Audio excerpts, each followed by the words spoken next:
Esse tempo de pandemia que nós estamos vivendo, a gente está vendo muitas pessoas sofrendo, né? Está sendo um luto coletivo e a gente fala assim de muitas mudanças, de muitas perdas, não apenas de familiares, não apenas perdas de pessoas. E por isso a gente vai conversar aqui com Cristine Campos Lucena, psicóloga, que entende bastante desse assunto, vem ajudando muita gente a processar essas informações nesse tempo de pandemia. Um grande desafio, né, Cris, esse tempo. Tudo bom? Tudo jóia? Bom dia, Ju. Bom dia a todos os seguidores do Viver Bem. É um prazer estar mais uma vez aqui com vocês. E é isso, estamos vivendo um momento de muito desafio, né? É um momento, é uma crise atípica e sem precedentes, né, Ju?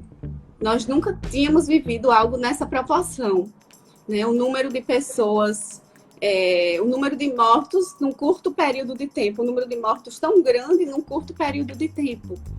E aí, para os que ficam, muitos ajustes emocionais são necessários, né? E lidar com a dor, lidar com a perda de um ente querido é algo muito delicado, né? Porque é um momento em que o enlutado ele vai buscar recursos internos de enfrentamento, né? Ele, naquela hora do susto, do impacto, ele se olha e diz, cadê? Que recursos eu tenho para enfrentar isso agora, né? E assim, cada pessoa falecida, ela deixa de 4 a 11 enlutados. É muita gente. O Brasil hoje está com um número significativo de pessoas enlutadas. O Brasil e o mundo. O Brasil e o mundo. A gente vê também um luto nesse momento, pessoas que perderam suas rotinas, pessoas que perderam o trabalho. Também não deixa de ser um luto, né? Como lidar com esse luto que não é da morte, mas que termina interferindo aí na saúde mental das pessoas. Muito bom você tocar nesse ponto. Por quê? Porque as pessoas, elas pensam que o luto, ele só acontece em decorrência de uma morte, tá? E o luto, ele vem em decorrência de uma perda. A perda de um vínculo importante que se tinha, tá? Então, muitas vezes, a perda do emprego. Nós estamos enlutados pela vida que levávamos antes, tá? Então, tem pessoas que passaram por perdas de emprego, perdas situacionais mesmo, mudança da rotina, né? Essa coisa do isolamento social, né? Da perda do convívio com as pessoas queridas. Então, como eu digo, nós temos que fazer ajustes diários para lidar com toda essa situação, né? A questão da família que tem um membro adoecido, que precisa se isolar, às vezes precisa sair de casa. As famílias que têm profissionais de saúde, que esse profissional de saúde muitas vezes precisa sair de casa, tá? Então, assim, tem famílias que estão numa zona de conforto. Por quê? Porque elas estão isoladas socialmente, mas estão em casa. Juntos, né? Filhos, juntos, o núcleo está mantido, né? Então, pessoas próximas às outras, né? Pessoas que estão próximas aos seus portos seguros. Mas uma família em que o porto seguro, né? O membro-chefe da família seja um profissional de saúde e precise sair de casa. A vulnerabilidade dessa família fica aumentada. Por quê? Porque elas se sentem sozinhas, se sentem desprotegidas. Então, a gente tem observado que cada família tem vivido uma situação específica. Cristine, com relação ao luto, a perda de um familiar, a perda de uma pessoa que você ama, né? A gente já sabe que sempre já foi um grande desafio, mas essa pandemia está tornando esse luto ainda mais difícil de ser trabalhado. Quais são as suas orientações? Isso. Por quê? Quando você diz que está sendo mais difícil, por que está mais difícil, né? Primeiro, porque quando alguém querido está hospitalizado, as visitas não são permitidas, né? As equipes de saúde têm feito um esforço gigante para que esse contato com a família seja humanizado. As psicólogas têm feito atendimentos remotos, a equipe tem feito reuniões remotas para passar boletim para a família. Então, todo esse cuidado, né, tá sendo feito. Então, a gente tem visto que, por mais que a equipe se esforce, tudo não é a mesma coisa de você estar ao lado, segurando a mão, acompanhando o seu familiar, né? Os pacientes que eu acompanhei, que perderam alguém por Covid, todos têm esse mesmo discurso. Poxa, Cristine, como é difícil. Como era difícil esperar aquele boletim, ficar um dia inteiro esperando para saber como minha mãe estava, né?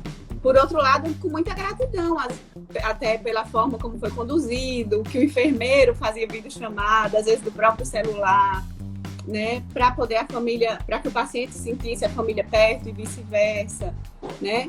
Então, assim, diante de tudo isso, desse cenário, a gente está tentando chegar junto, né?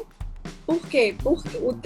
Dessa forma, como eu falei, mesmo que remoto, mas a gente vê que o paciente ele consegue sintonizar, ele consegue se emocionar, né? Porque como ele se vê muito sem alternativa, já que esses atendimentos presenciais estão praticamente restritos, estão bem restritos, praticamente inexistentes, então eles estão se utilizando desse recurso e tem dado certo. Cristine, agora, por exemplo, quando meu pai faleceu, eu recebi todo um suporte de amigos, de familiares, né, que estavam ali do lado, e isso foi fundamental para esse momento. E hoje isso não acontece. E assim, como é que essas pessoas que estão longe, mas que gostariam de estar perto nesse momento, podem ajudar nesse processo, né? Tem que ser remotamente também, mas como você pode dar esse apoio, que às vezes é aquele abraço que a gente tanto precisa receber nesse momento? A gente tem visto a ausência dos rituais, né? Então, por que aqueles momentos do velório, do sepultamento são importantes? Porque chega um amigo do falecido, conta uma passagem que a família desconhecia, fala alguma coisa bacana, fala da saudade, se emociona. Então, esse compartilhar, isso que você está falando, que você viveu, esse compartilhamento das emoções é essencial, é organizador para o processo de luto, tá? Porque hoje os enlutados, eles estão sofrendo sozinhos, em suas casas, sem esse contato próximo, né? Então, assim, o luto, ele vai depender muito de como a morte também aconteceu, sabe? Então, morreu de Covid, ok, mas essa morte por Covid, ela pode ter acontecido de várias maneiras. Ela pode ter acontecido no hospital com todo o cuidado, ela pode ter acontecido numa ambulância, a pessoa sem ter muito recurso e estava procurando atendimento e não conseguia. Então, tudo isso vai influenciar o processo de luto pós-morte. E como essas pessoas que estão longe, mas gostariam de estar perto, podem ajudar nesse momento, já que a presença não vai ser possível? Você pode ajudar mandando uma mensagem, né? Fazendo um telefonema. Porque muitas vezes o que acontece, as pessoas até querem, mas têm medo de chegar junto, têm medo de magoar, de dizer alguma coisa, porque é tão difícil lidar com a perda, lidar com a morte. Então tem gente que diz, mas eu não sei o que dizer. E a gente orienta, olha, não tem muito o que dizer, não tem receita de bolo. Você liga e escuta o que o enlutado tem a falar. Você pode oferecer qualquer coisa, você pode fazer um gesto, você pode mandar deixar na casa da pessoa alguma coisa, né? Escrever um texto, um poema, uma música que lembre a pessoa. E tudo isso vai fazer com que o enlutado fique bem, que ele não se sinta sozinho, porque o enlutado, muitas vezes, mesmo sem ser em época de pandemia, ele já se sente sozinho.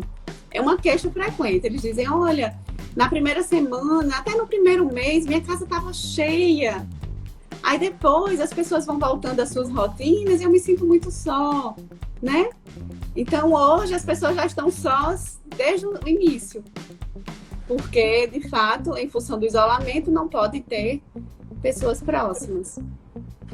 Cristine, e essa pessoa que está sofrendo o luto, né? Perdeu alguém durante essa pandemia, quais são os sinais de que ela precisa recorrer à psicoterapia, né? Porque muitas vezes tem pessoas que conseguem superar essa perda sem a necessidade dessa intervenção, mas quais são os sinais de que a psicoterapia vai ajudar, é necessária nesse momento? Olha só, o processo de luto normal, a gente fala que é um processo dual. Como que é esse processo dual?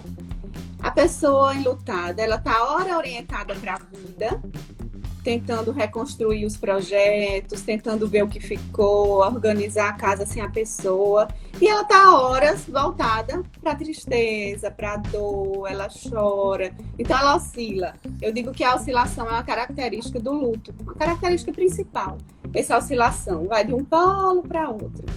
Muitas vezes tem pessoas que elas não conseguem transitar, elas ficam orientadas para a dor o tempo inteiro. E isso faz com que ela não consiga se alimentar, faz com que ela não consiga dormir bem, faz com que ela não queira falar com ninguém, ela se isola. E o isolamento não é um recurso adequado, né? Por mais que ela não esteja podendo se encontrar pessoalmente, mas que ela aceite um telefonema, que ela consiga responder uma mensagem, que ela consiga atender, escutar alguém, falar, né? Então, assim, são sinais de alerta para que os familiares que estão próximos busquem ajuda. Não significa que alguém que está vivendo um luto normal também não possa receber ajuda. É uma ajuda maravilhosa, válida para refletir, para se ajustar diante de tudo e lá um pouquinho mais na frente conseguir uma reorganização da vida.